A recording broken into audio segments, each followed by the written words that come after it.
Les enfants, au nom de Dieu, écoutez. Écoutez l'histoire de Gawai Gawai.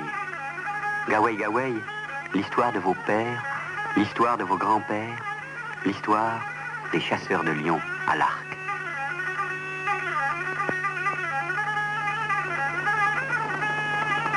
Le pays où se passe cette histoire s'appelle Ganji Kangamoru Gamoru, la brousse qui est plus loin que loin, le pays de nulle part. Pour aller dans ce pays, il faut traverser Issa-Béry, le grand fleuve, le Niger.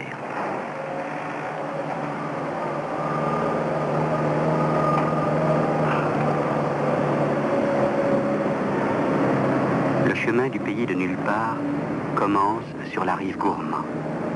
Il se dirige vers le nord. Au début, il y a des routes, il y a des villages. Et dans chaque village, il faut s'arrêter pour mettre de l'eau dans les voitures.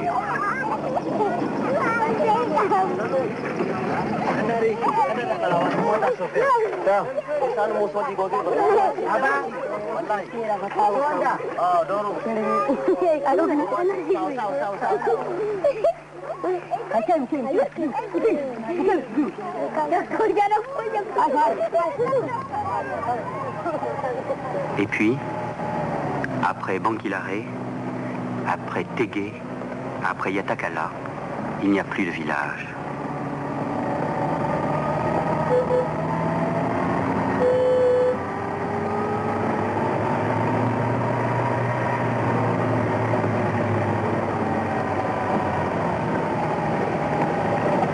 Il n'y a plus de route, il n'y a plus que la brousse.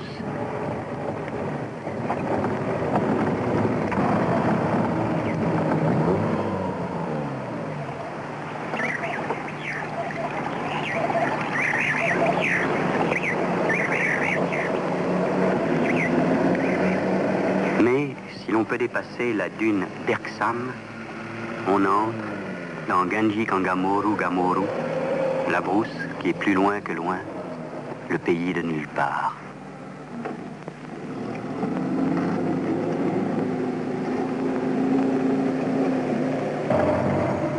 Ce pays-là, c'est un pays de sable, un pays de poussière, un pays de brume.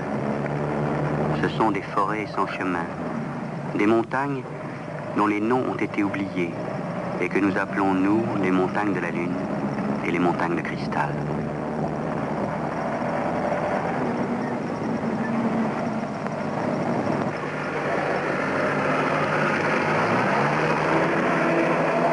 Ici, il n'y a plus rien. Pourtant, il y a longtemps, des hommes vivaient là. Ils ont laissé sur les rochers un livre d'images qui montre ce qu'ils étaient. Un livre de chevalerie avec des cavaliers à 2 ou 3 cornes, tenant dans la main un bouclier, dans l'autre une lance ou un arc. Qui étaient ces hommes? Personne ne le sait plus. Ce sont les hommes d'avant. Les hommes d'avant ont laissé aussi sur les rochers ces cercles autour d'une croix, qui sont peut-être des signes magiques, des Genji Hau, des attachés à la brousse, mais qui sont peut-être aussi des roues de chars, des premiers chars qui ont traversé le Sahara pour venir jusqu'ici. Ou peut-être des pièges avec lesquels les hommes d'avant attrapaient les animaux sauvages, les crocodiles, les mouflons, les girafes, les buffles, les grandes antilopes.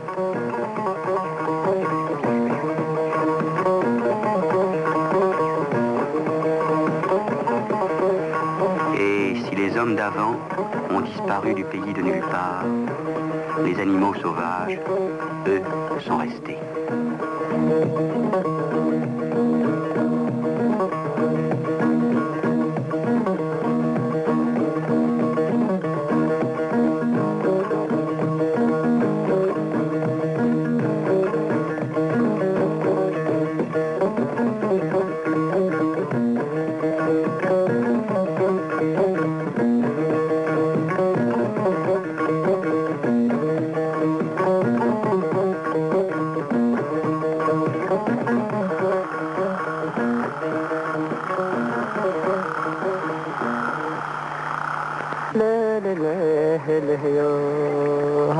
Cependant, quelques hommes parviennent à vivre autour des points d'eau du pays de nulle part. Ce sont des hommes du vent et de l'espace, des grands nomades, comme les Bellas, qui nomadisent depuis le centre du Sahara jusqu'aux confins de la vie sédentaire. Avec leurs chameaux, ils montent jusqu'à Taoudéni, les vieilles salines du Moyen-Âge, et vont vendre le sel-gemme en plaques dans les marchés du Sud. Ce sont des grands nomades comme les Peuls Djelgolbé, éleveurs de troupeaux, les derniers Peuls nomades de la boucle du Niger. La nuit, ils gardent les animaux dans les pâturages. Toute la journée, ils les abreuvent autour des points d'eau.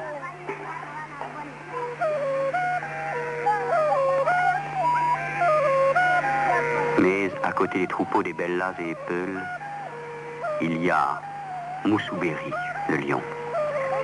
Le lion vit en contact avec les éleveurs. C'est l'ami des bergers Peuls. De temps en temps, il attaque une vache. C'est une vache malade. Ainsi, il sauvegarde la santé du troupeau. Et tous les soirs, dans les campements précaires des bergers Peuls ou Bellas, on ramène les animaux que l'on abrite derrière des barrières d'épineux.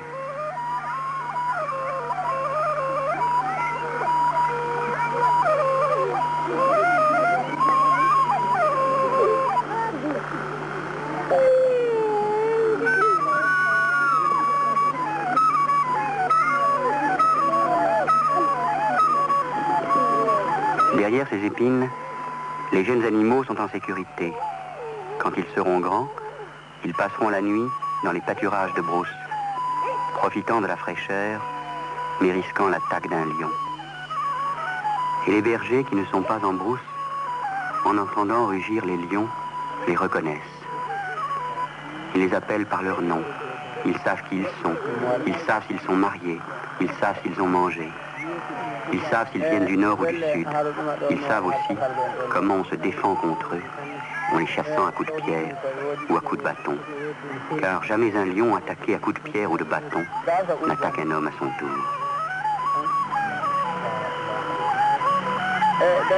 Et chez les Peuls, pour que les enfants puissent s'endormir, il faut qu'ils entendent le rugissement du lion.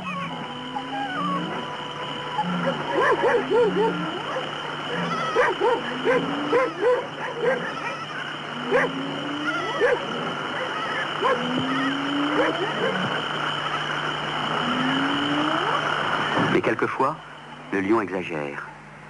Il rompt le pacte avec les bergers. Il attaque des vaches qui ne sont pas malades. Il tue pour le plaisir de tuer. Alors, les Peuls vont chercher les derniers grands chasseurs de lions à l'arc, les Gao. Les Gao vivent sur les bords du Gorwol. Ce sont des sédentaires à l'extrême limite de la vie nomade. Ils sont cultivateurs de mil. Et parfois, dans les villages de culture, comme dans celui de Bédari, les Gao se sont rassemblés parce qu'ils ont dû tuer un lion au moment de la saison du mil. Au milieu du campement, une peau de lion sèche, avec dans son nez le baza, la corde des animaux captifs. À côté,